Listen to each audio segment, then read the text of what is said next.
having some technology problems earlier, and I said, no problem.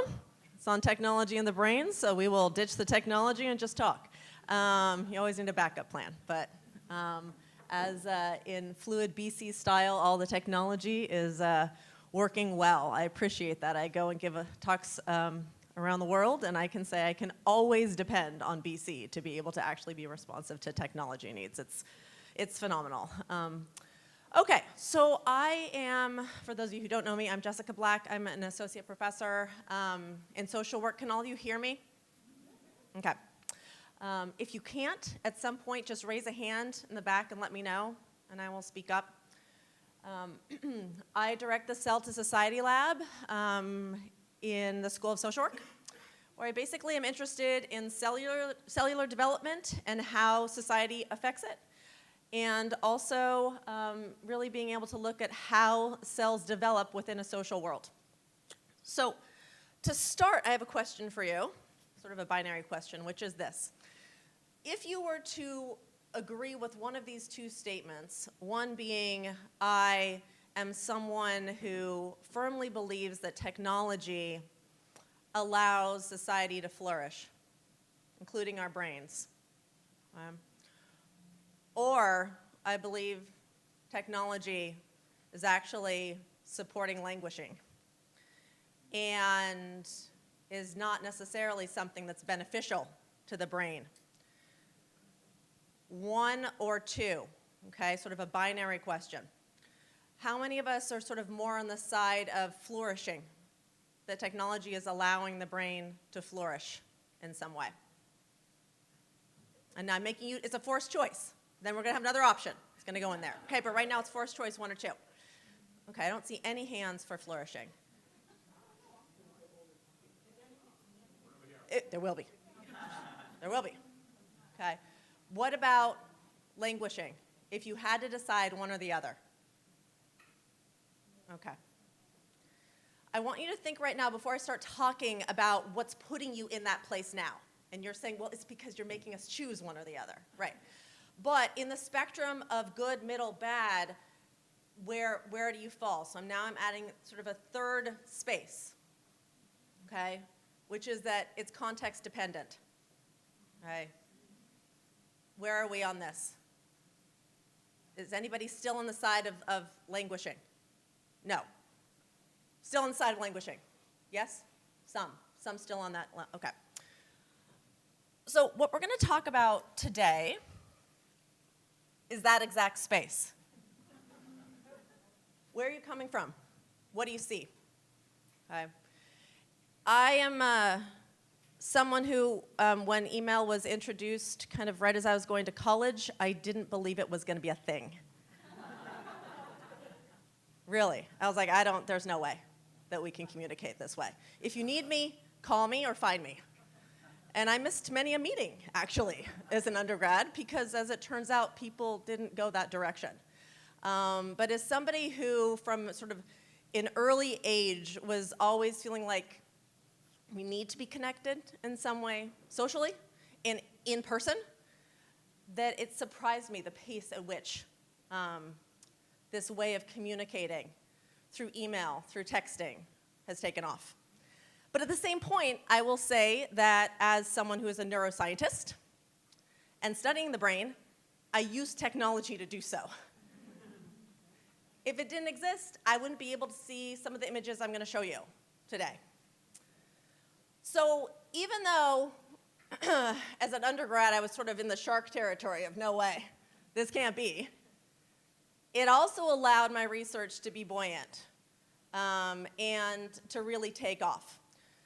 So I think, again, the majority of us sort of recognizing that it really matters sort of where you're coming from and how you're thinking about actually using technology. Okay. So help or hurt. There is a lot of literature, brain-based literature, to suggest that, in fact, it helps us flourish. All right. Apps, email, calendaring, you name it. We get organized. Does it help you organize? Does technology help you organize? Under what circumstances does it help you organize? And under what circumstances is it a hindrance? Any thoughts on that? Say again? It's all in one place. You can have it on your phone, on your computer. You can connect to anybody so they know where you are too. So you can be organized and maybe connect to others so they can see how you're organized or where you are. Okay? How can it be a hindrance? How might it actually contribute to the other side, which is the languishing side? Any thoughts on it? What do you think, Liz? It could be very distracting. Yes. So then you're not organized because it's distracting you away from. Absolutely. Absolutely. So people say, well, we get organized. Well, yep, sure. However, when we try to connect, and for those of us who ever have any other app up that is social media, social connected in at the same time, research suggests that if you go back and forth between those two tabs, whatever they are, a project and sort of a social connection piece in some way, it reduces productivity by 40%.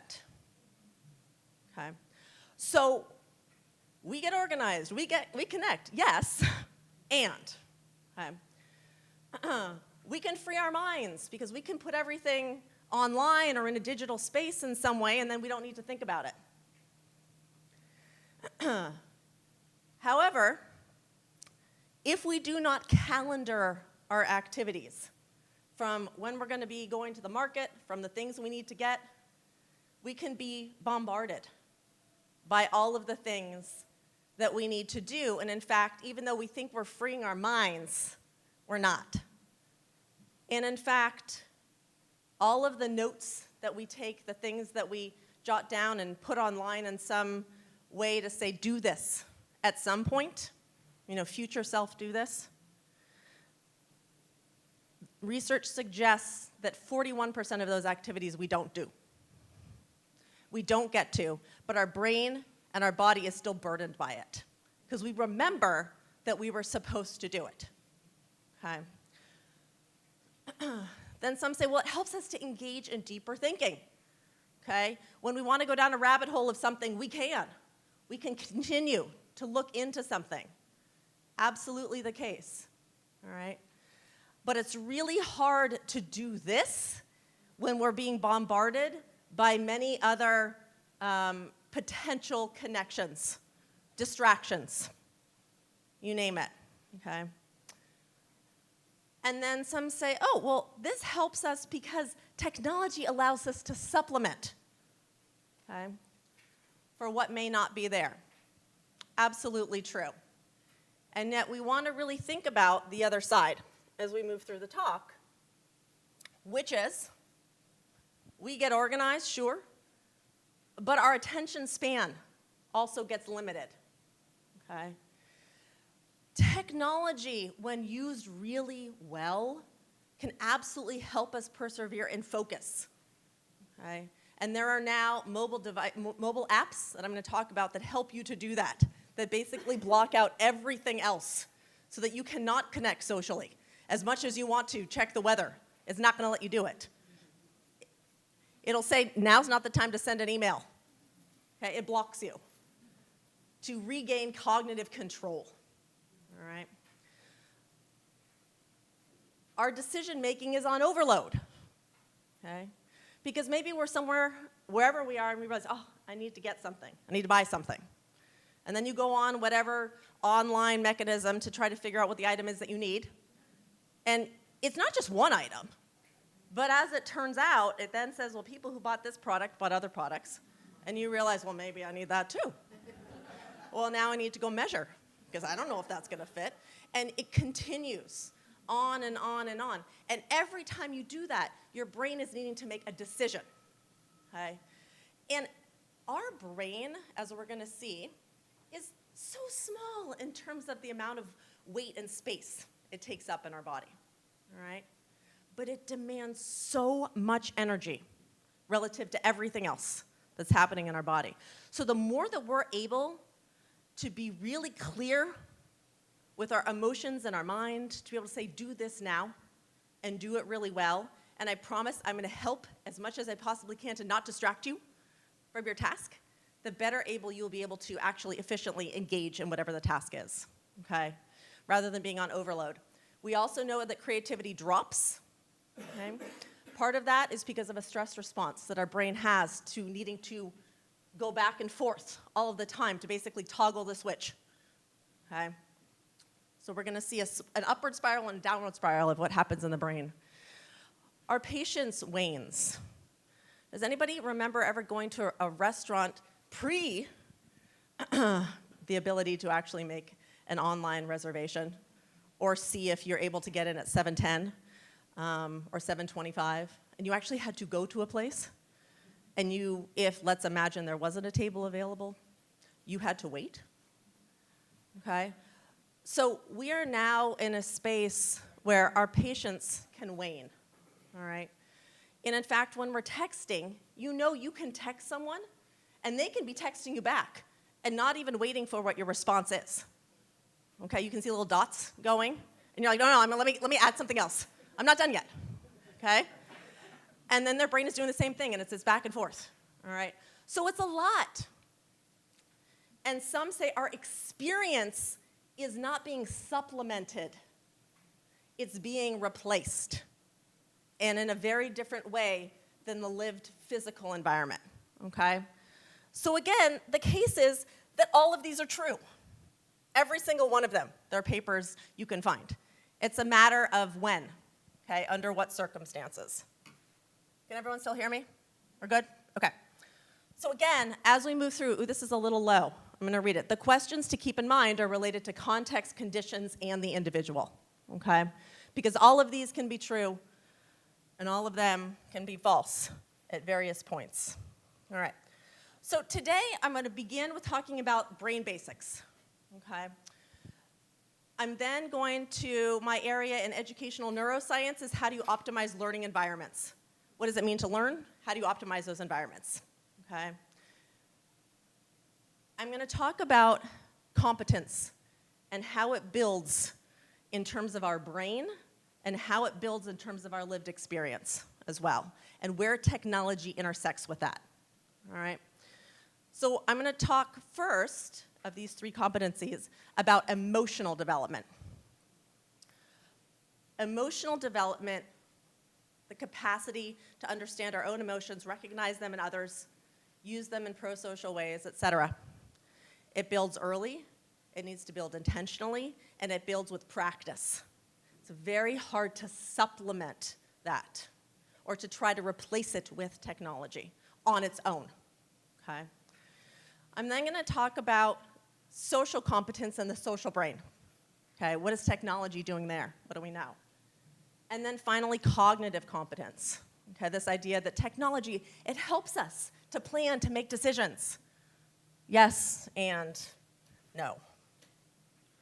So we begin by talking about the mighty brain, recognizing that the job of the brain is to adapt to its environment.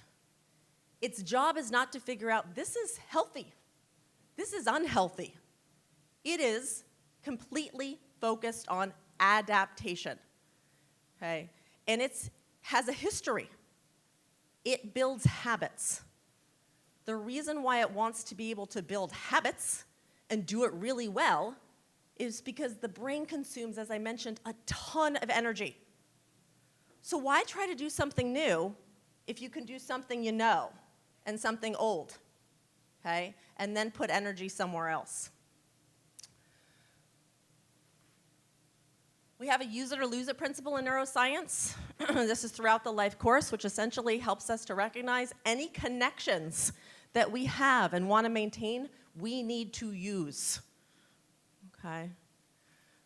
A former principal at one of my kids' former schools said she talks to parents to help them understand what they're trying to do at school is to build and support sweaty brains, okay?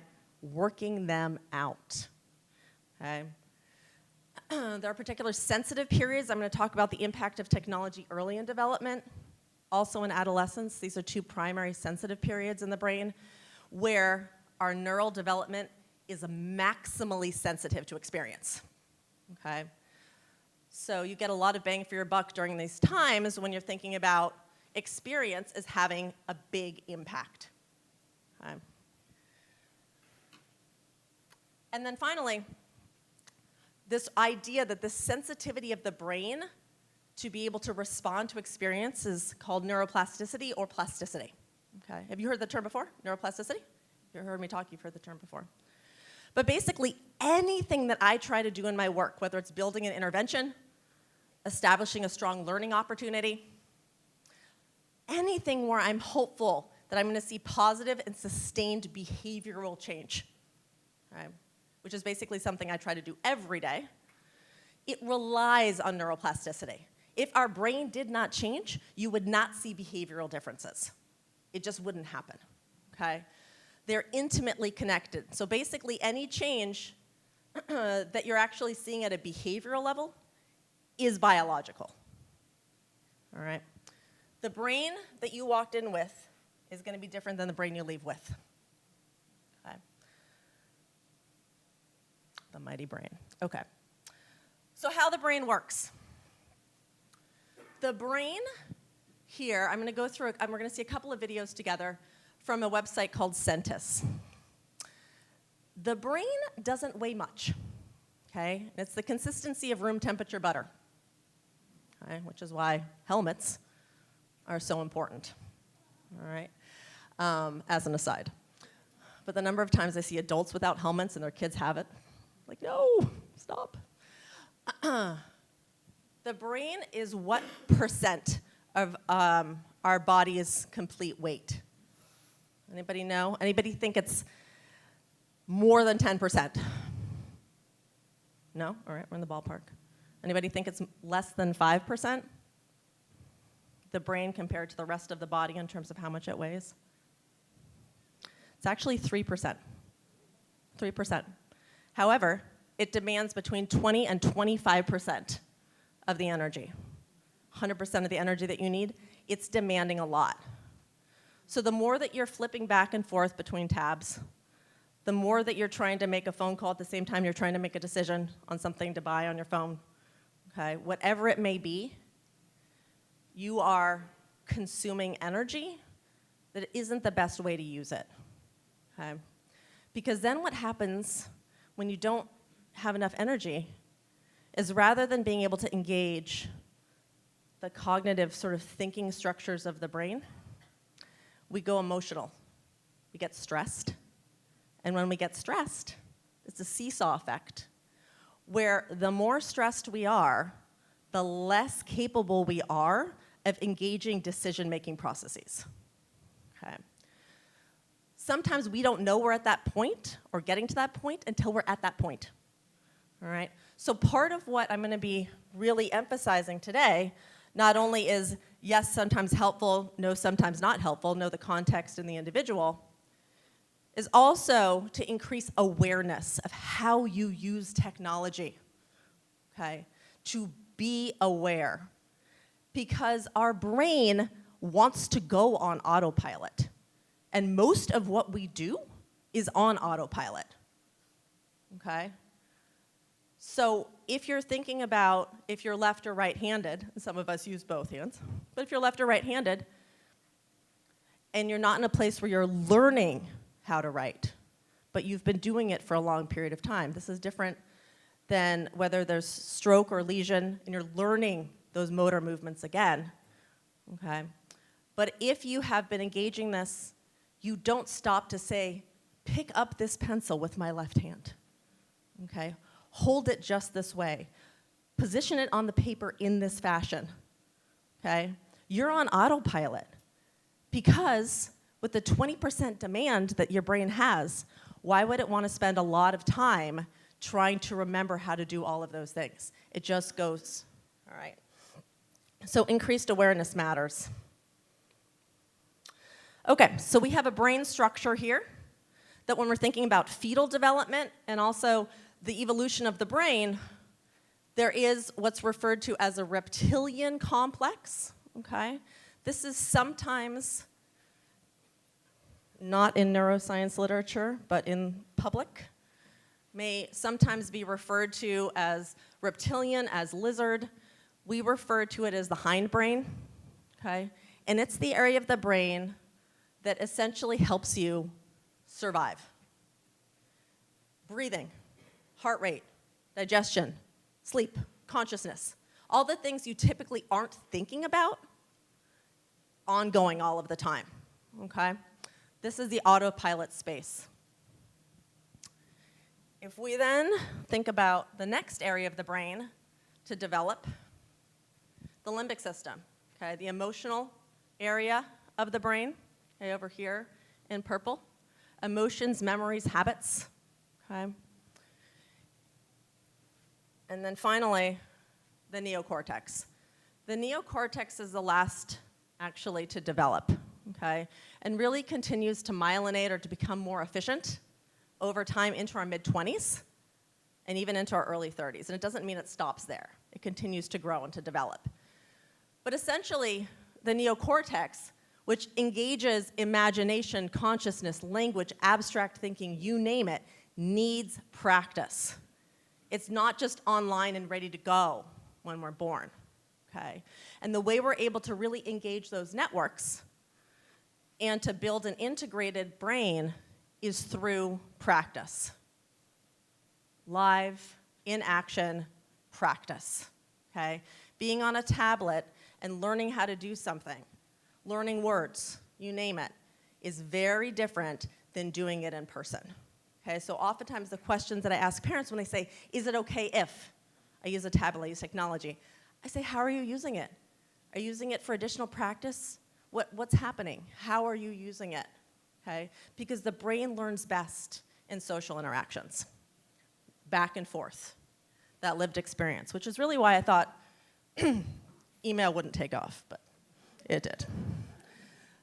Neuroplasticity. The idea of neuroplasticity, again, is that our brain continues to be rewired. It is rewired not just by what we're engaged in physically, but what we're thinking as well, okay? So again, everything that you're doing, everything that you're engaged in is affecting your brain development, okay? So let's talk about a few components as we move into thinking about technology, okay? Even when we're thinking about fetal development, the brain is building, okay? So if we think about 4 weeks into gestation, the first neurons, okay, the brain cells, already forming 250,000 every minute, okay? If we then move on to think about the number of connections that we have between and among neurons, it is influenced by a child's experience and quality of stimulation, okay? And when we're thinking about stimulation, it truly is that back and forth, serve and return with someone else who is there and physically present, okay? It doesn't mean that it's not helpful to Zoom, to Skype, to see someone else online. But what the brain does best is live in action with someone else, okay? The most prolonged changes, whenever we're really talking about how the brain is affected by experience, is not the number of neurons, okay, but instead, how well those neurons are actually connected to one another. Okay, that's referred to as synaptogenesis. Much like people, okay? Not the number of friends you have, how well are you connected to those people in your life, okay? That's really what the brain is focused on as well. It's phenomenal how actually parallel our social world and the neurobiological world are. So what we have here again is this idea of live and in action, the brain always changing and growing, okay? That the number of connections we have increases and decreases over time, all right? Again, being very much influenced by our environment, okay? So we can think that these neurons want to be able to communicate effectively with one another. It's really hard to do that when we're running multiple tabs at the same time on anything. How do I actually focus? How do I discern? How do I learn specifically when so much is going on around us? Okay. Again, just another image of these neural systems that we have that is ongoing throughout our lives. All right. Again, we want to be able to think about what's activating these connections and what gets in their way. All right. We also want to realize that adolescence is a particularly sensitive time for the brain. Okay, we're going to come back to this when we talk about emotional competence. But essentially, those higher order areas in the triune brain that I showed you on the neocortex, that area that helps us to slow down, put on the brakes, really think things through, that also helps to balance the seesaw between our emotion and our cognitive responses, that continues to grow into our mid-20s, and we need practice doing that. Just thinking about it isn't as helpful as actually engaging. Okay. For those of you interested in child development, adolescent development, these are two books that I recommend for you to be able to kind of think about how do you teach these concepts to kids? How do you learn about them for yourself? They're both by Joanne Deek. One is Your Fantastic Elastic Brain, and the other is The Owner's Manual to Driving Your Adolescent Brain. Okay. I'll make these slides available. They'll be up somewhere at some point through technology. I will not make you come get them from me. Oh, maybe I will. I don't know. Maybe I won't believe an email. We're going to then think a little bit here about how do we actually optimize conditions to learn. Okay.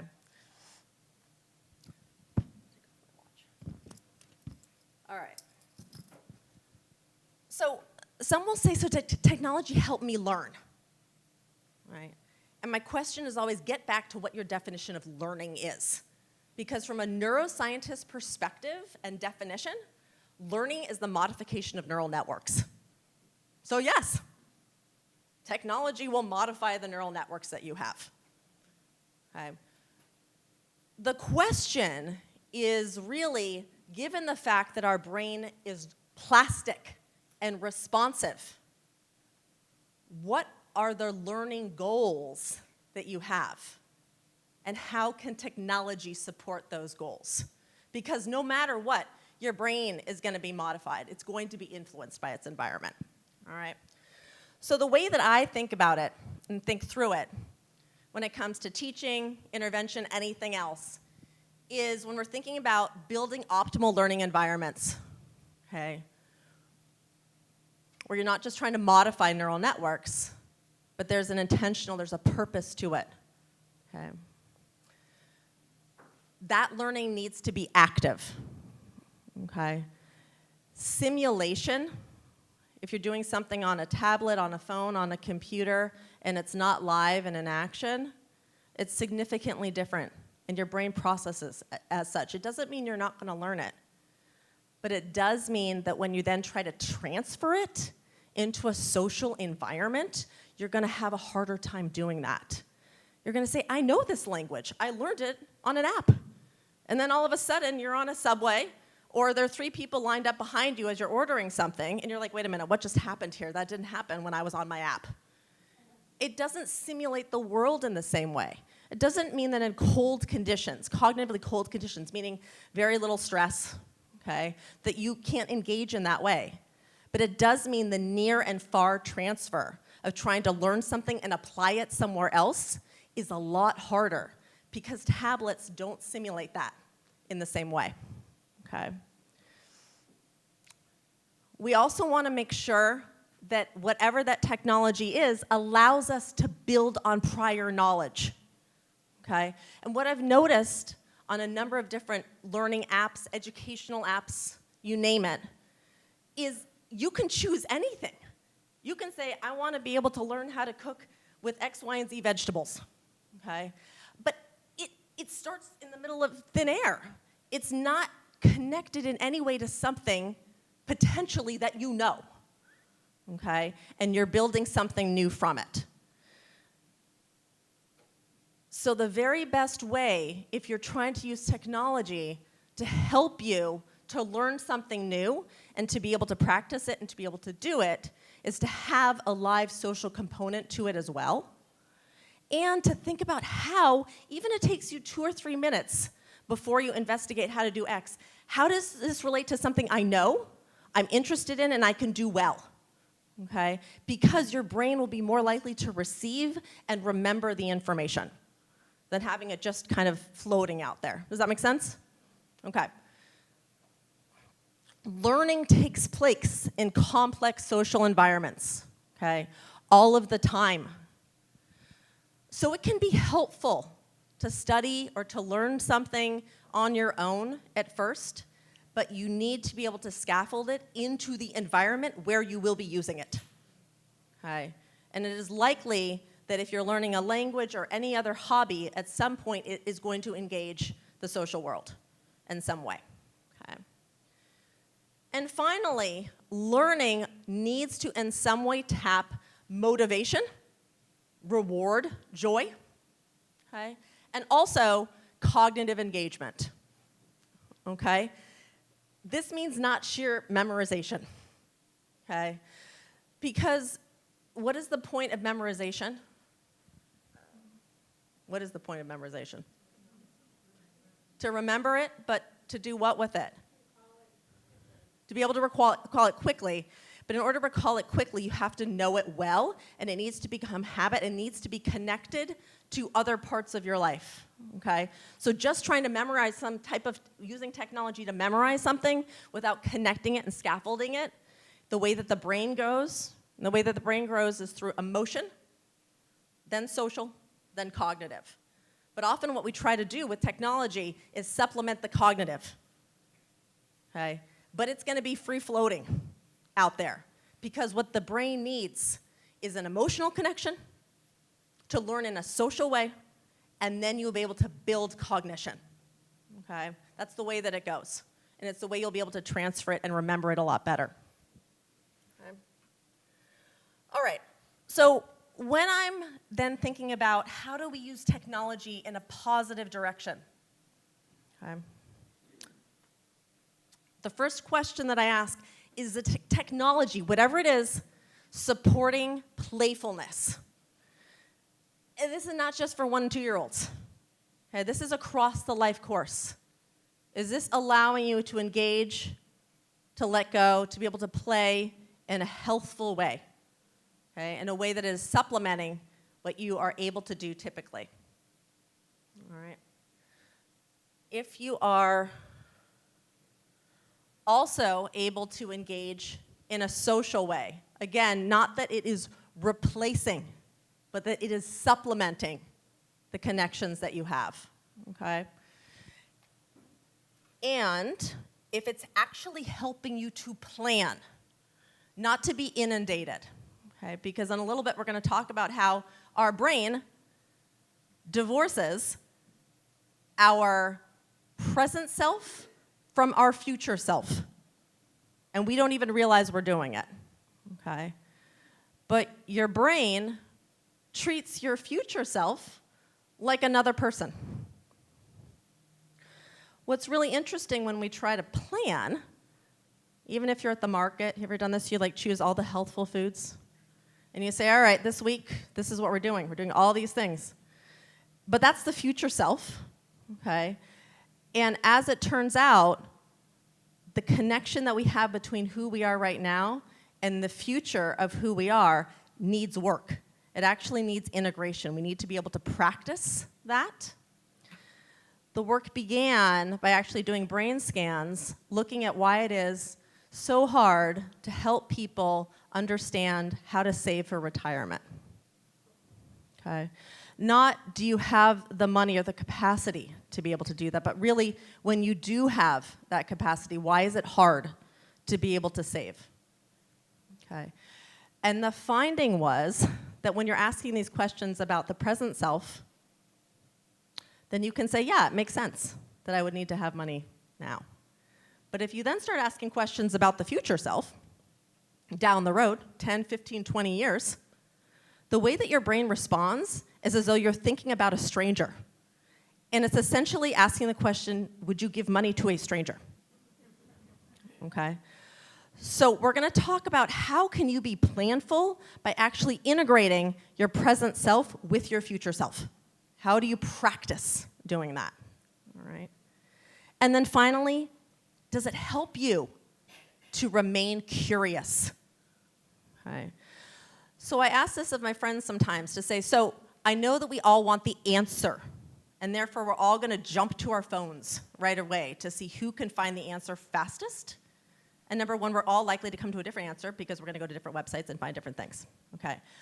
But what about just being curious and trying to figure it out without quickly flipping to something else to say, here it is.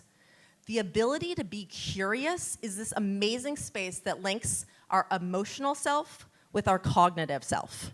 Okay? So again, I ask the question, we're thinking about technology, is it replacing your ability to be curious about something and instead just want to know? I want the fact. That's it. Okay? And then the final question that I pose as we move through thinking about developing these competencies is, does technology interrupt the pillars of health? Okay. It has been identified in young children, in adolescents, even in infants under 12 months old, who are exposed to tablets, to basically blue light devices, that sleep is interrupted. Okay. In a pretty negative way. Okay. Then you may pose the question, well, what about an app that helps me to get to sleep? Okay, that's different. That's helping you to be able to move into a space of sleep. But instead, if you're looking at blue lights right before you go to sleep, you're reminding your brain, hey, it's actually time to be awake. Okay. The majority of adolescents in the US set their own bedtimes. Okay. And whereas 90% of parents say, yep, my child's getting enough sleep, the majority of adolescents are not. Okay. So again, sometimes there's this disconnect between what adults say is happening and what adolescents say is happening as well, all right? But again, our brain needs to restore. Remember how much energy it consumes, all right?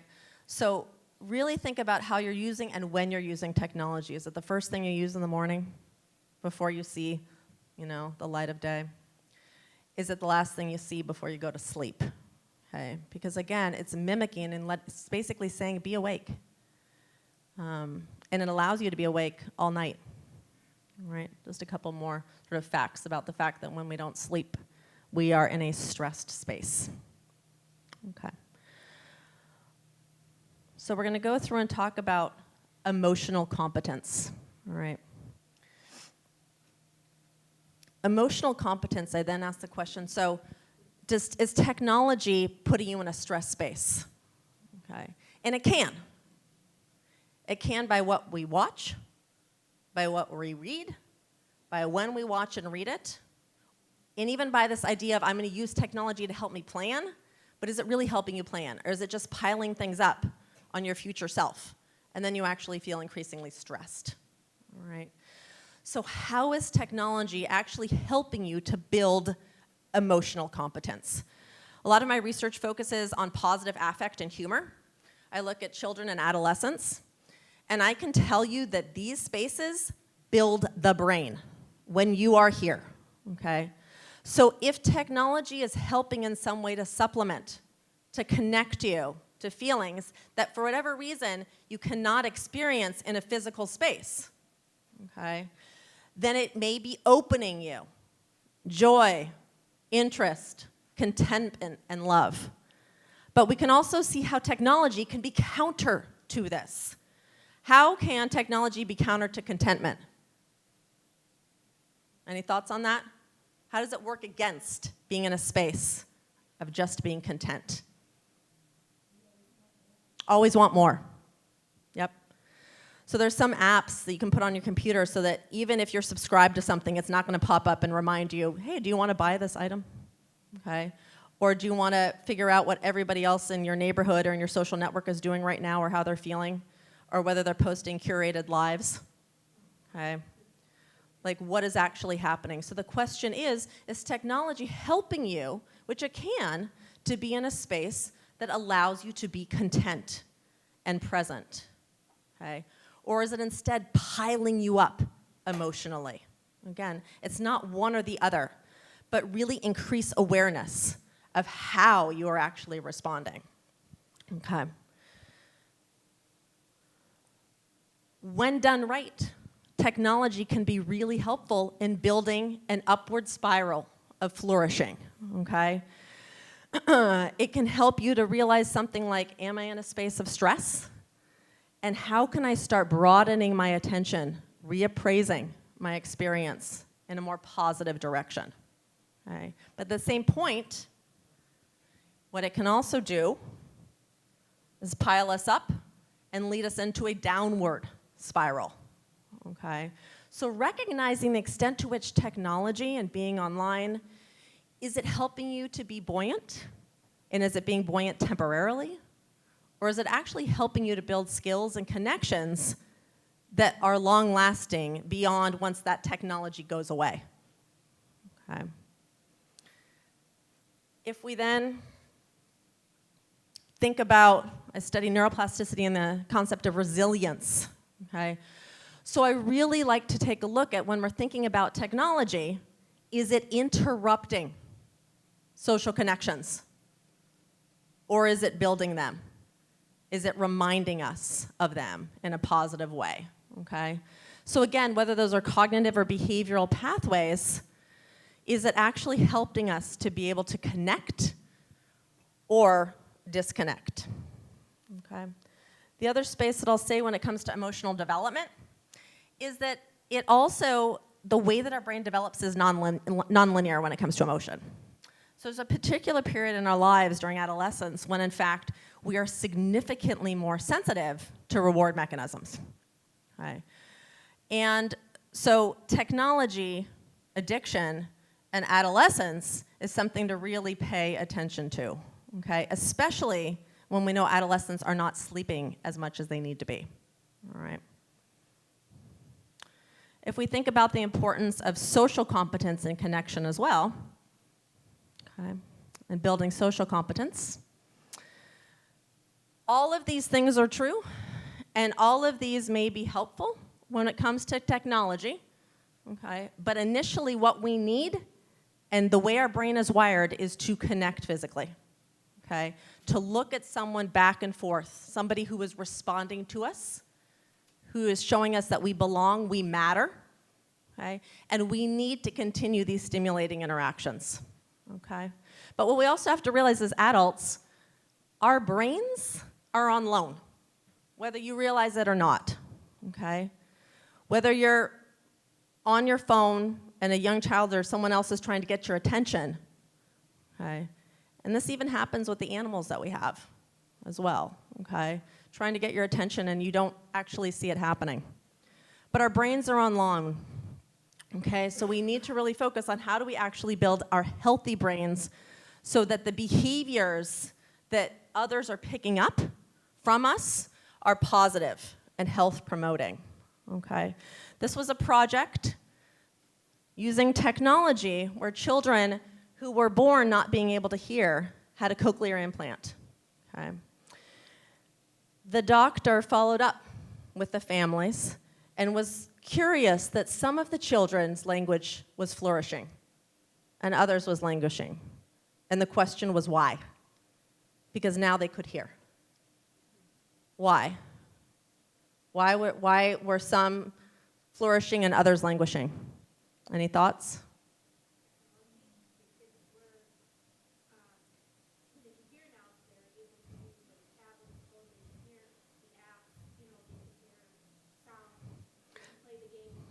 And what they identified, I'm going to add to that, what they identified was that the way that they were actually interacting with parents and children was for those who were actually flourishing was back and forth conversation, okay? That for those who weren't, it didn't have to do with you can hear, you can't hear, but you didn't have practice with actually hearing and responding and being in conversation and back and forth tone, okay? So technology can get us so far, and it allows a platform sometimes, but we need to be able to take it to the next level and really engage the brain, okay, so that it's actually constructing, all right? So if we think about the social brain, and again, social interaction with a social brain, we're going to realize that that social brain loves this. Okay? My cats also love this, right? They'll go for that and not the cat tree. And I'm like, great, that was money well spent. So again, these are sort of the pictures I put up. Is technology, is it trying to replace this in some way? Such that kids aren't doing this, or that we in our own lives are not getting in a cardboard box and enjoying this, whatever the cardboard box means to you, okay? Or is it somehow enhancing what you're doing? Again, there's nothing in terms of any type of technology that's going to simulate this in the same way as being present, okay? I do work with high school students, and most high schools do not have a recess or a play period. It's gone. So this is a little documentary on one high school that decided to bring recess back. And it didn't just bring recess back, it said no technology. You've got to do it face to face. And it's hard at first because when you don't have your phone or when you don't have the tablet or whatever it is you use, you can feel anxious. Sort of this withdrawal. What do I do now? Because it has to be replaced with something. Your brain has learned to depend on it. So it's not extinguishing a behavior and saying, great, now we're good to go. What are you replacing it with? Okay. And so what they help the students to do is to learn how do you use your time? What are different things we could be doing? And they went one step further and said it's not going to be up to the adults to choose what we're going to be doing during this time. You generate the ideas. And there's a whiteboard in the hallway where students write down what the activities are. And then you get to choose, and it's student-led. Okay? But it takes time to shift a culture that's so focused on technology. Okay? Research really suggests that that social support that we have matters in terms of our physical health. Okay? And it also matters in terms of loneliness. Right? So there's a very, very deep literature on loneliness and the importance of taking it seriously. Because if you actually look at the risk factors for mortality and you compare it to smoking, you compare it to obesity, physical inactivity, you name it, loneliness continues to lead the pack in terms of what contributes to early mortality. Okay? And being online, as we know, doesn't necessarily mean that it's connecting you to a strong social network. Okay? But it doesn't mean it isn't. It's a question of how you use it and how others are using it as well. In the UK, they actually have focused on a campaign to end loneliness. And they've done it initially by connecting adolescents with those in middle and late adulthood through technology. Okay? And then in person. So it's not one or the other. And what they've identified is that it actually helps both people in that pair to feel more connected. Because what they do is not just start with this abstract idea that cognitively you need to kind of connect on something, but emotionally you do. So when they're looking for mentor relationships, they look at life stories, feelings, social experience, and that's how they connect you. And that's what builds. Okay. And then finally, as I mentioned earlier, sort of thinking about cognitive competence and how the brain thinks. The majority of what we do in a subconscious way. And we need to bring it into attention, into conscious control in order to change it. Otherwise, it's a habit and it continues. And your brain wants to do that because it doesn't want to spend a lot of energy that it doesn't have to on doing something new. So you really have to see the value in it, okay, and practice. I'm going to take a couple more minutes here to talk about cognition and the brain and technology. And after that, I'm going to break for those of you who need to leave to get back to the office. For those of you who don't, I'm going to take questions until about 1:30 or whenever the questions run out. Okay. So the default mode network, has anyone heard of the default mode network? No? Okay. It's fascinating. It's essentially what's running when we are not consciously and cognitively available to something else. Okay, so for example, if you're at a meeting or even when you're driving and all of a sudden you start thinking about the things you have to do or sort of the story of you, that's the default mode network kicking in. And it's sort of running in the background. If all of a sudden I say to you, find 5 things in the room that are red, do it, go do it. Do it. What are 5 things in the room that are red? Can you do it? Find 5 things. You don't have to say it out loud, but just 5 things. Okay. Your default mode network shut down. And what you're able to do was to bring in cognition. Okay? Because you're being tasked with doing something, but when you're not, your default mode network is running all of the time. Okay?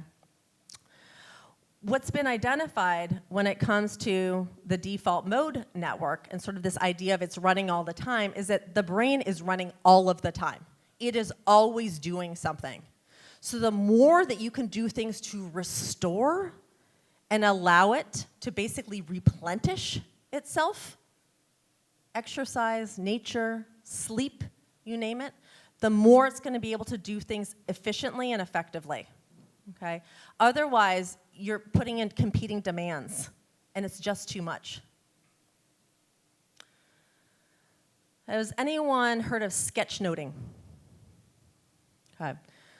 So sketchnoting is a fabulous combination of emotion and cognition.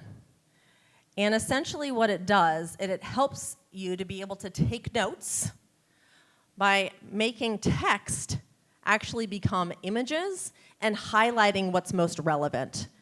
Because the finding is when it comes to use of note-taking and technology is in general, we learn way better when we're writing it down, paper and pencil, than a computer, okay? But once you write things down and it's something you need to do down the road, is to calendar it, okay? Don't just keep it on a note like pinned to your computer for the 18 other things you have to do, calendar it, okay? Because otherwise it's weighing the sort of this cognitive load. It's something that's now being taught in schools, okay? I don't know about university settings, but in high schools, to be able to help kids remember something. How do you take notes effectively, okay? Sure, you can draw pictures on any type of tablet as well, but basically, how do you organize your notes in a hierarchical way? I mentioned this to you earlier, but another really interesting component about cognitive development is this idea of, I'll do it later, okay? How many times have you opened an email and said, I've got to respond to that later, okay? Oh, then do it tomorrow. Whatever it is, unless it's not immediately urgent, okay? And again, that's tasking your brain with focusing, transitioning, reminding yourself of what to do. It might have an emotional component as well. And so even though you think, I'm just taking 3 seconds to look at this, it's taking a lot more from your brain to be able to do that and to get back to where you were, okay, to be able to get back into balance. So there's journaling. It's called future self journaling. Has anyone heard of this? Future self journaling. The idea is that if you're trying to change a habit, whether it's the way you see yourself or the world, your relationship to something like exercise, you name it, is to not just make a plan for yourself 5 years down the road, but to really try to bridge where you are now with what you want in the next moments, in the next day, okay? So that you are integrating your present self with your future self and the plans for your future self. Not just like today I'm going to do one project, which leaves me 45 for tomorrow and the next day, but actually starting to really connect with yourself. So when you're saying whatever it is, you're journaling what you're grateful for. The person I am becoming will experience what? Okay, so you're journaling this.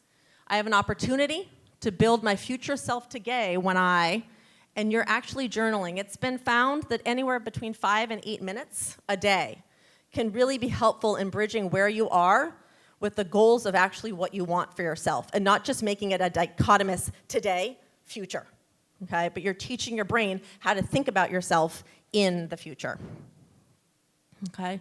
The other place that I'll say when it comes to how do you build in a space technology that complements what we know about cognitive development, you need to be able to, there are particular areas in the brain that help us to actually coordinate information with our executive system, the ability to sort of think through and plan. And one of those areas in the brain is really, really important to actually have physical activity, to move, to engage, to coordinate, okay? So the more that you're actually, in the work that I do oftentimes in classrooms, the more that you can cross-train classrooms. So you're trying to do one activity, whether it's math, writing, you name it, but there's a physical component to it, the better able your brain is able to integrate that new task, okay? Again, even a few moments, all right? This is the app that I mentioned earlier. Has anyone tried it? Freedom app? There are others, okay? But essentially the idea of it is that it locks down everything that you're telling it can be a distraction. And it is instead telling you to focus for 2 hours, 2.5 hours, 30 minutes, whatever it is you need to do so that your task interrupted, okay? And you're able to schedule things in advance, block internet, you name it, okay? Essentially helping to build back cognitive control, okay? Again, you'll have access to these slides, but if you're interested in learning more when it comes to the neuroscience of how our brains build, I have some there.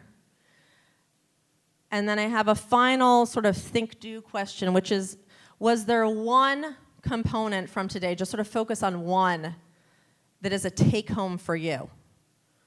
Okay, now you're probably thinking, oh no, there's so much, like every word on every slide, right? But just think of one. What is one thing that you are going to implement into your lived experience that's different than what you were doing before?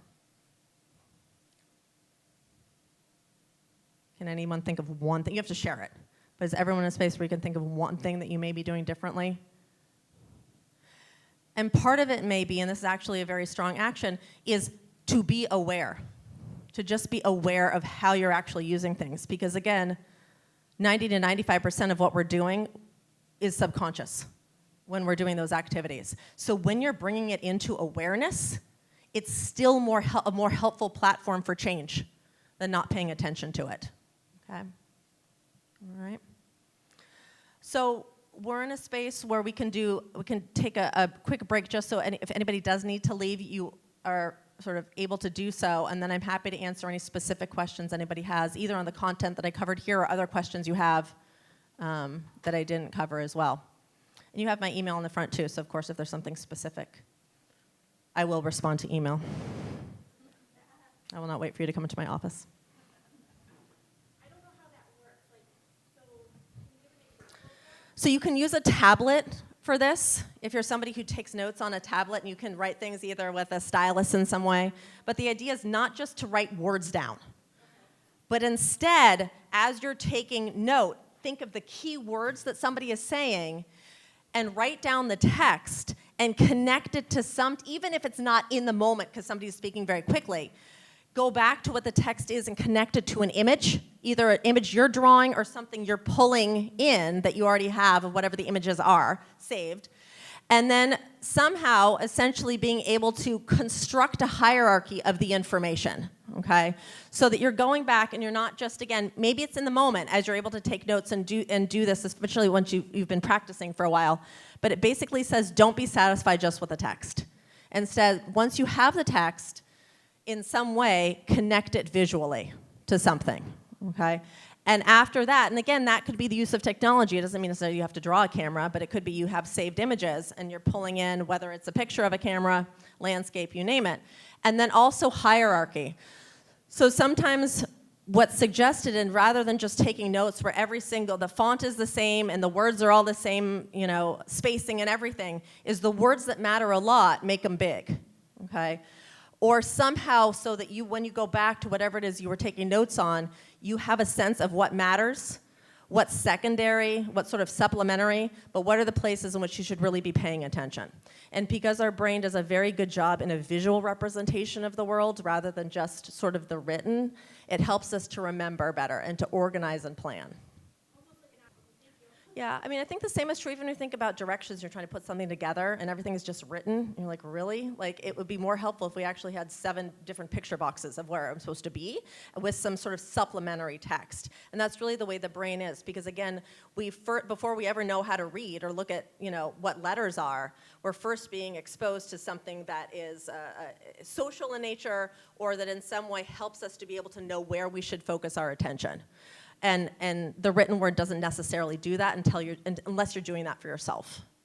Yeah, in terms of an academic program, I actually know of, depending on the content, like what you're hopeful that they'll learn, there actually are a number that are focused on distance learning, and they basically send you the curriculum, the materials, the questions, and there is no requirement whatsoever that you're online. And that's what I use with my kids. Because I want them to be able to use technology well, and to recognize when it's helpful and when it's not. But we don't have those classes. That's not the way we're helping kids to really think about how can you be planful and intentional in the technology. It's instead, here it is, kind of figure it out. But there are a lot of ways in which, in classrooms, technology can be used very well. In fact, there are a number of different sort of apps and sort of digital ways in which it can actually facilitate debate and conversation, where we can figure out not just sort of what one person is thinking, but what everybody in the class is thinking, and then map it up on the screen. So it doesn't mean that we need to have a class with nothing, but I do think that it is important, to be able to think about what's the value add? Like, is this actually being helpful? Is it supplementing or is it replacing? And also, is it confusing? Because we are, as you're mentioning it, just the number of tabs that we have open all of the time, and the young and sensitive brain has a really hard time with decision making and executive function as well. So, yeah, I do. I see, schools who say, yep, we have the funding to give every single child a Chromebook or whatever it is. And I say, okay, so, and, how are you using that? How is it being used in the classroom? What's its purpose? What's it replacing? Or is it supplementing? Yep. Yeah. And again, that's where the idea of, so what are they seeing? And again, not just for your children, but all children. What are they seeing in their daily lives? So are their parents also doing that? Or do they actually see their parents taking notes? Written down notes, making a phone call rather than texting. Like, how much are they actually seeing modeled? Because it's really easy for us to say, don't do that, as we're on our phone. And so I think this sort of back and forth of, how are we using technology? And I think, as we know, I think fewer elementary schools that I'm aware of are doing this, but there are high schools that just are a no phone space. And you lock up your phone when you come in, and there's a little, basically, place to put it. And then at first it's really hard because you're shifting a culture. And then actually people realize I can talk to someone at lunch. I've got to learn how to do that because it's been a while. But it's not, so awful that there's this need to go back to it, to whatever the technology is. It's a good question because for everybody it's different. And but what I say is the more that whatever the habit is, that you can connect it and an emotional level, in a positive way, a social level in a positive way, meaning if you're trying to do something to affect change in your life and everyone else around you is either not supporting it or doing something so different or questioning you, why? Oh no, now's not the time to choose that to eat. We're all going for X or whatever. That's really hard to push back against, and then you have the cognitive aspect as well. So even though you're trying to change a habit, you may tell yourself this is better for me in a cognitive space, but emotionally, you're still connecting reward to something else, or your social network is still doing something else that's counter to what you find to be helpful. So and it can take a long time to basically connect the emotional, the social, and the cognitive together and to really practice that. But the other spaces, especially when it comes to food, it takes a long time to be able to, whatever it is that you're used to, actually removing that from your system. Whether it's clean eating, the 30-day clean eating or anything like that, it takes time to be able to get that, and you can feel awful at first. And when you feel awful is the time when you're like, I know it's supposed to be better for me, but I don't feel very good. And I'm also feeling stressed in this space. So you've got to give yourself, yes, it's a commitment that you're making, but realize small changes rather than I'm going to modify every single thing about what I'm doing. Start with something you know well and build from that. What's one place in your day where you actually are able to, whether it's to add more nutritious food or exercise, and it's not pushing against everything about what you're able to do, which is going to add more stress. But what's one fluid way that I can take the next step? And I'm going to try that for a few days, okay? Rather than, because a lot of what times we do, we're like, oh, just forget it. We're going to do something entirely different. And that's just, it's a big ask for our brain to be able to do it. Yes? I know that will go away. Yeah. Yeah, and I think, again, because we have a social brain and whatever is mirrored in our environment, we're picking up and saying, oh, that's okay, or that's okay now. It's really hard to break a habit and say, now is okay, now is not okay. Like, the brain just has a really hard time learning in that space. So I completely understand that, like, we're not doing any of it, right? We're just sort of like gonna cut it all. But cut it all, and the brain needs to replacement. So anytime you're trying to modify behavior, and this is typically a time when I would eat pretzels or whatever. This is my go-to food when I'm watching X show or whatever. Then realizing that and saying, okay, so if I'm really hungry, I'm gonna eat carrots. I want something crunchy. Crunch actually is super helpful for stress reduction, and we carry a lot of stress in our jaws. So a lot of times when I'm looking at like IEPs and 504s for kids, and I say, hey, do they have access to something crunchy in the classroom? Because it actually can be really helpful, or gum, something like that. The question basically, what I'm putting out there is like, yes, and what else do you do? So if you're saying no technology, and the brain has become so used to that, what are some offerings? Could you leave out a board game? Are they able to play, are they able to do that? What's the relationship like that they can do that? But the same thing is true whether you're a child or an adult. You're asking to modify something, what's it going to be replaced with? Because the spinning in space or not having something else is actually can put us in a stress state. Because it's a habit, we're so used to X, then what else should I do and what should I practice? And the idea of like, it's gonna feel kind of weird in your body, because kids, like the language of children is behavior, right? So they might not have words necessarily to explain it, but if you can help them understand how their body may feel, what their mind may be thinking, et cetera, as they're switching from X and trying to do something else, and say that's actually pretty typical anytime we're trying to kind of make a leap from one thing to another, because we got used to it. Any other questions about the brain? I hope this has been helpful, but if anything comes up where you have a very specific question about X, Y, or Z thing, I'm available in social work. You can come see me if you want to. These people know where I am. Or if not, just send me an email, whatever. Okay? But thank you. I would love that. I got a card the other day from somebody, and I was so happy to get the card. I'm like, I read it, and I showed my kids. I'm like, look, it's a letter. It's a stamp and everything. And those kinds of things. But even, my kids are 6 and 8, and we practice writing letters. How do you actually, where does the stamp go? Like, what do you do? It's not all junk mail. So, send me a letter. I would love it. All right, thank you.